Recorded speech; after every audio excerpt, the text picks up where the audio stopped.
కడతలి వెలుగు ప్రేక్షకులు అందరికీ నమస్తే. కేసీఆర్ కాకే ఇవాళ పేపర్లో జోరుగా మాట్లాడుతుండలా. సునీత విజయం ఖాయం జూబ్లీ హిల్స్లా. అప్పుడే ఎలక్షన్లే జరగలేదు కానీ విజయం మాత్రం పక్కా అంట. ఓకే, అడ్వాన్స్ కంగ్రాచులేషన్, శుభాకాంక్షలు సార్ మీకు మీ పార్టీకి పోరి.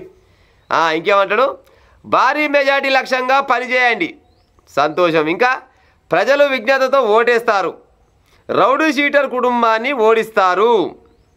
రౌడీ షీటర్ అంట. ఇప్పుడు అక్కడ కాంగ్రెస్ పార్టీ తరఫున పోటీ చేసే ఆ నవీన్ యాదవ్ ఏదో ఉండే కదా, ఆయన వాళ్ళ అయ్య ఇద్దరంట రౌడీ షీటర్లు అంట. రౌడీ షీటర్ కుటుంబాన్ని ఓడిస్తారు. జూబ్లీ హిల్స్ ఉప ఎన్నికపై బీఆర్ఎస్ సమక్షంలో కేసీఆర్ గారు మాట్లాడుతున్న ముచ్చట్లు.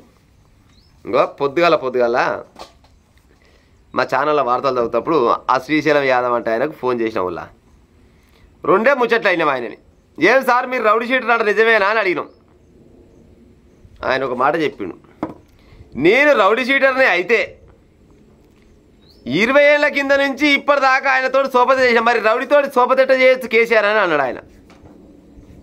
మనం ఒక మాట అనుకుందాం ప్రజలారా, కేసీఆర్ గారు ఇప్పుడు ఆ శ్రీశైలం యాదవ్ అంటే ఆయన రౌడీ అంటివి, మరి రౌడీతోటి 20 ఏళ్ళు సోపతెట్ట చేసినావు అంటే నీతోటి సోపత ఉంటే రౌడీ కాదా?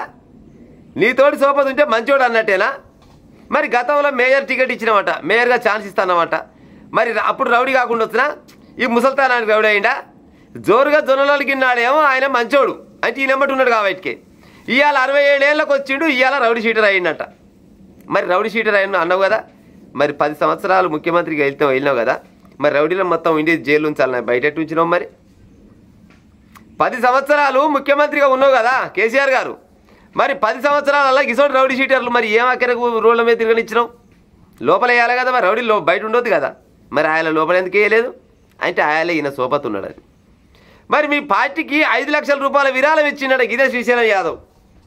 మరి ఆయన ఇచ్చిన 5 లక్షల రూపాయలు ఎట్ట ఇంటికి పట్టొచ్చు? మరి అది లంగా సొమ్ము దొంగ సొమ్మేనా? మరి ఆ దొంగ సొమ్ము అంటే పశకు లంగా దొంగతనం ఏం అంటకుండా వచ్చినా? ఇంకో గిట్ల ముచ్చట్లు ఉంటాయి కేసీఆర్వి.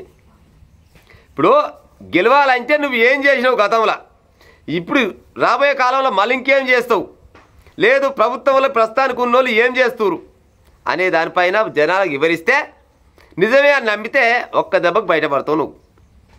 అవునా కదా ప్రజలారా? మనం ఏం చేస్తాం, ఏం చేసినాం అనేది చెప్పాలి. గాడు గది చేసిండు, అప్పుడు గిడి గిది చేసిండు, ఆడప్పుడు అది చేసిండు కరెక్టే, మరి ఆయన సోపతి నువ్వు ఆయన ఉన్నావు కదా, మరి ఆయన మంచోడు ఎట్ట అయ్యిండు, ఇవాళ లంగెట్ట అయ్యిండు. అదే నీ పార్టీలో ఉంటే మరి నువ్వే టికెట్ ఇస్తే గిట్ట అందుకు అయ్యాలా? ఇప్పుడు టికెట్ ఇచ్చిన వాళ్ళు అంతా ఆషామాషిగాలు అయితే ఏం కాదు కదా, ఎంతో కొంత చూస్తారు కదా. ఆయనను గట్టిగా అడితే నువ్వు రౌడీ షీటర్ పడ్డా అంటే నేను రౌడీ షీటర్ కాదురా ఆయన, నేను ఒక ఫైల్మాన్ని, అది ఇవ్వాలి కాదు అప్పుడు ఎప్పుడో ఉండే ముచ్చట. కాకపోతే నా మీద ఎన్ని రకాల కేసులు ఉన్నాయి, ఆ కేసులు మొత్తం మేము ముందర పెడతా, ఏ ఒక్క దగ్గరనైనా నేను రౌడీనైనో లేకపోతే ఏమైనా బెదిరించో వాళ్ళ సొమ్ము ఈయన సొమ్ము తిన్నాను ఒక కేసు ఫైల్ అయితే నా మీద యాక్షన్ తీసుకోరని ఆయన ఓపెన్గా చెప్పిండు. మళ్ళీ ఇంకో మాట చెప్పిండు, మరి నేను రౌడీ షీటర్నే అయితే చిన్న శ్రీశైలం యాదవ్ రౌడీనాయే, మరి రౌడీతోటి కూర్చొని ఇద్దరం కలిసి చెంబుల మంది ఆయన మరి గాయాల రౌడీని కాకుండా వస్తున్నా నేను అని అన్నాడు కేసీఆర్ గారు.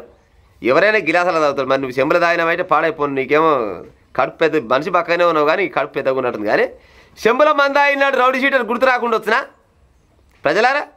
ఒకప్పుడు ఇద్దరు కలిసి చెంబుల మంది అయ్యేదంట. ఆయన అంటుండు 20 సంవత్సరాల ముచ్చట కనుక నేను బయట పెడితే బట్టలు చెప్పుకొని రుకాల కేసీఆర్ తెలంగాణ రాష్ట్రంకి వెళ్ళి బయటికి వెళ్ళాల్సి వచ్చిన పరిస్థితి వస్తాను అంటుండే. ఎందుకంటే మరి ఏమేం పనులు చేసిరో పాడైపోయినా కాలాన. ఈయన ఎమ్మటుంటేనేమో మంచోడు, ఇంకోళ్ళ దగ్గర పోతేనేమో లంగా దొంగ బయటవాయి. ఆయన కొడుకు ఇలా పోటీ చేస్తుంది కాబట్టి ఈయన రౌడే, ఈయన కొడుకు రౌడే, మరి రౌడీలకు ఎట్టి చేయొచ్చు మరి కాంగ్రెస్ వాళ్ళు? మనం కూడా ఆలోచించాలి కదా ప్రజలారా. మరి రౌడీలకు ఎట్టి చేయొచ్చు కాంగ్రెస్ వాళ్ళు?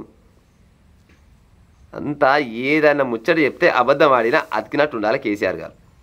నువ్వు ఇన్ని రోజులాగా పామదల వండుకొని ఇవాళ బయటికి వెళ్ళి ఇక అట్నే ఏమైనా జనాలకు ఒక ముచ్చట చెప్పాలంటే ఒక గీంత ముచ్చట మరి ఈయన చెప్పిండా లేకపోతే ఈయన వెనకంగా ఉన్న తోగలిగిట్టు రాసినా ఇది మనకు తెలియదు. కానీ ఒకవేళ ఈయన కనుక అంటే ఏ ఒక్క మీటింగులన్నా లైవ్లో ఏ ఒక్క లైవ్ మీటింగులు అయినా ఓ వీడియో రూపకంగా మా బీఆర్ఎస్ పార్టీకి సంబంధించిన వాళ్ళని గెలిపియ్యిరి అని ఒక వీడియో పెట్టినాడు ఈ వారం 10 రోజుల నుంచి. సరే గతంలో నిన్నవన్న నెల 2 నెలలు 3 నెలలు 4 నెలలు 5 నెలల సంవత్సరం నుంచి ఆయన బయటికి వెళ్ళలే. కానీ ఇప్పుడు ఎలక్షన్లు అయితే వచ్చినాయి కదా, మరి ఇగనన్నా బయటికి వెళ్ళి మైకుల ఒక వీడియో రూపకంగా మా పార్టీ అభ్యర్థిని గెలిపించాలని ఎందుకు అంటలేడు? అనలే. మరి రేపటి నుంచి ఏమని అంటలే మనకు తెలియదు. కానీ ఎంతసేపటికి కేసీఆర్ చేస్తేనేమో సంసారం 100% సంసారం, అదే పని ఇంకోళ్ళు చేస్తే వ్యభిచారం. గిది పక్క. 5 లక్షల రూపాయలు తీసుకున్నాడు రౌడీ కాదు, శంబల మంది అయినాడు రౌడీ కాదు, భార్య ఆయనకు శ్రీశైలం భార్యకు మేల్ టికెట్ ఇస్తానన్నాడు ఆయన రౌడీ కాదు. బయటికి వెళ్ళి కాంగ్రెస్ పార్టీ నుంచి పోటీ చేస్తే ఇవాళ రౌడీ లంగా దొంగ బయటవాయి అని గుర్తొచ్చింది ఈయనకు. ఇక చూడరు ప్రజలారా కేసీఆర్ ముచ్చటకి ఇట్లా ఉంది.